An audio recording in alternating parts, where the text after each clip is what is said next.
Hi everyone, today we're going to make a classic Chinese fish soup. It's called sour pickled fish soup. It can be used as a soup, it could also be eaten as a hot pot base, and it's absolutely fantastic in winter, and it's a really good way to make use of all the bits of a whole fish. You never want to waste any bits of it. It's from the province of Sichuan, which is home to the mega cute giant pandas and a whole lot of not so cute. To get started, you'll need a fish. Had some friendly volunteers, but you should probably go to the shop and ask for one. You'll need some pickles. You can either use this stuff from Poland or you can use any Asian pickle. Shows of Chinese cooking with ginger.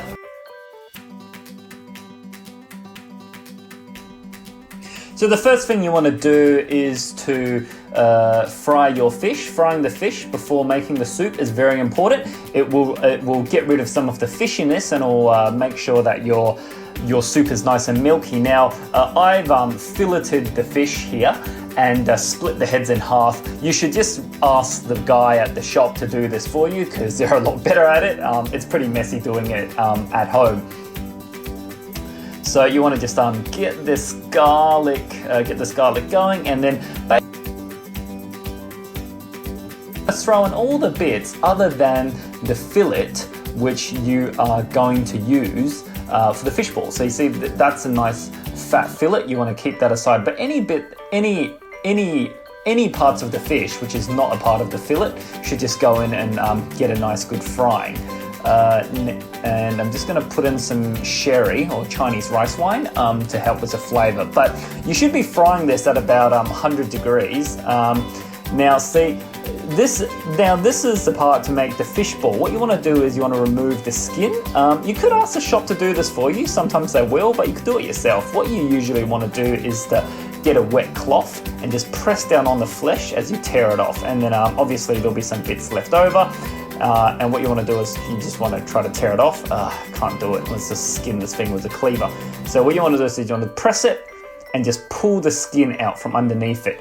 You won't get all of it, but that's okay. You don't need to get all of it. And then just just scrape. Literally just scrape as much of that meat off as you can. But you don't want the skin. The skin's too fishy for the fish balls. Anyway, just keep an eye on the fry pan because you want that to be brewing away, but you don't want it to be burnt. That's not okay. Anyway, let's get onto this other piece of the fillet. So you want to find a little opening and just start wet cloth and just start tearing the skin. It's quite, and then turn it around, and you want to just you just try to pull as much as you can. Some people actually use a pair of pliers to do this. I don't think it's necessary. So you just want nice firm flesh, and then what I might do is I might try to save this piece just by getting rid of the skin off this piece of fish so I could use it. There you go, cool. Now check if there's any bones. You never want any bones in here unless you're cooking for someone you don't really like and you want them to choke. Then it's a pretty good way to murder them. No one will ever know. But see, that was too much work. I'm just going to throw the rest of the fish oil in there for a nice good fry. Now, whilst that is going, let's start making the fish balls. So, making dumpling mince, the first thing you want to do is to smash the usual condiments, which is basically ginger and garlic. 2 will probably do. And shallots, so you want to just chop them up, get your humble food processor. You could do this by hand if you want, but I'm quite hungry and people are coming over for dinner, so I better get onto it. Anyway, so remember, you always want to do the condiments first. Never mix it together with the meat. That's a really important technique. If you do it all together with the meat, the flavor of the condiments will never actually be brought out. So you want to smash the condiments. You always want to smash the condiments first, and then you want to do the meats.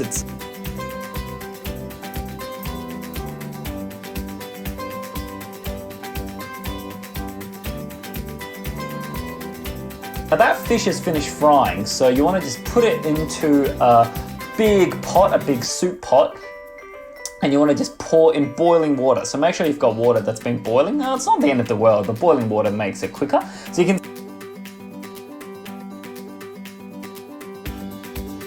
Anyway, blast that on high, let it boil. Let's get this condiment going. So that's fairly well chopped, not really, anyway. So you want to make sure the condiment's chopped and then put the bits of the fish into your little chopper. Now, like I said, you could do this by hand. Throw in just some salt, some 5 spice powder, get yourself some pepper. Now, these balls are going to be what flavors the actual soup, so that's why it's fine to flavor them with a little bit more flavor than usual. Anyway, let's get this mincing happening. I'm just going to shake it around, contrary to all the safety instructions, because... Anyway, so that's nearly ready, not quite. Let's just do that again. So you want to get it to quite a fine mince here. Now that is a fine mince, and keep in mind this has to be really dry. Anyway, let's dump all that in there. Now remember, you could be chopping this by hand if you had a lot of time and you were bored. Or if you're an old Chinese guy, because, you know, old Chinese guys seem to do everything by hand. Give it a nice good mix. This should be quite oily because all the oil from the fish is in here, and just make sure it's dry. And then to make now you might be wondering, why are the fish balls you eat at the restaurants bouncy? It's because they keep doing this. They bang it, they give it a nice good massage, you keep banging it. The more you bang it, the more you actually do this, the more you tenderize it dry, the more the tendons will actually get mashed up and develop that bounciness, which is, yeah, really, really interesting. Anyway, and you want to just keep massaging. Let's put that there. You can leave that aside. Now you can see that this soup is really going at it. You want to be blasting this on such high heat. You want to be blasting it at least 200 degrees. I've got the stove on at 270 degrees, which is the highest I could get it. But this is really, really important. It should be such a high temperature, because that is the only way you're going to get your soup to actually be milky. Otherwise, you'll get this clear soup. You won't actually get this thick seafood broth. Anyway, let's throw in some garlic in there. It'll help with the taste. The lid on there, and let's let that boil in the background for 30 minutes. Now,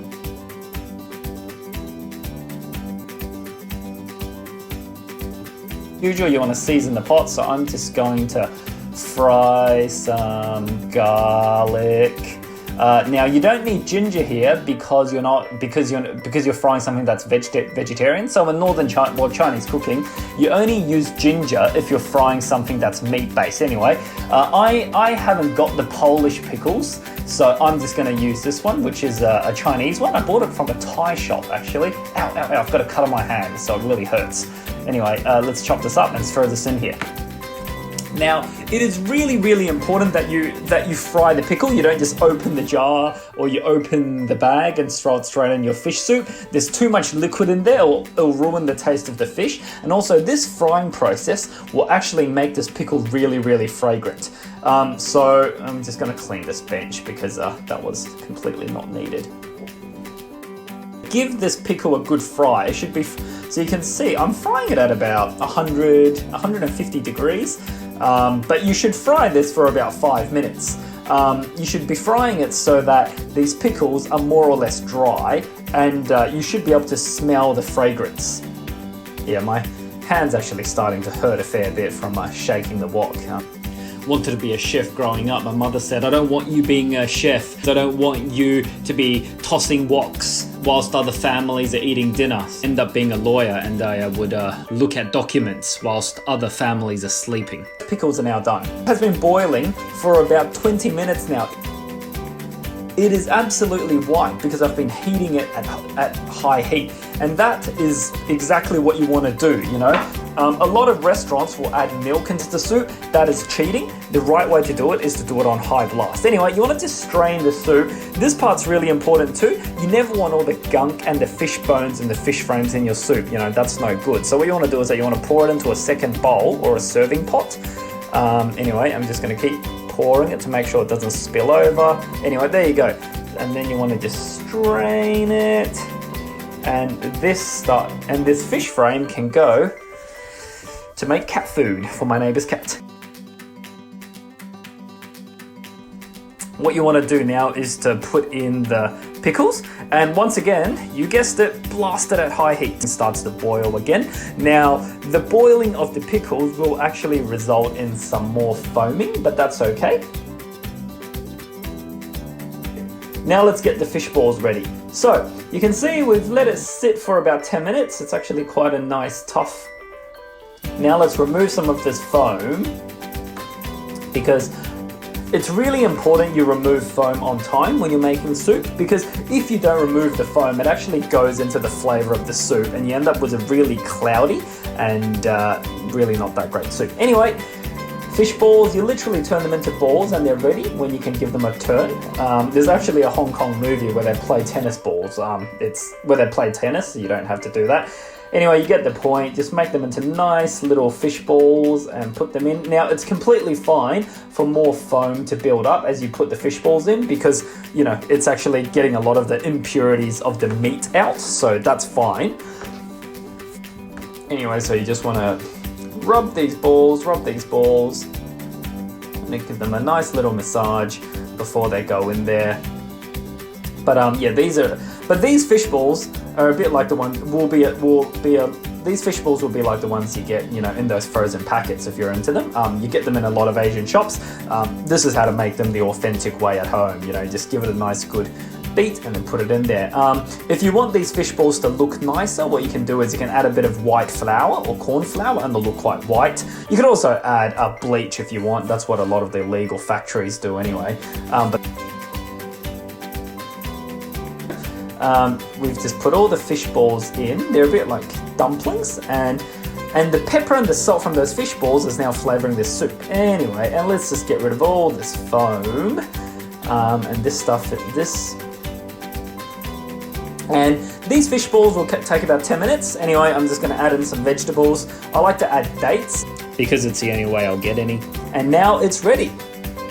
But we're going to eat the soup as a centerpiece and throw more seafood in there. You can also just have it by itself.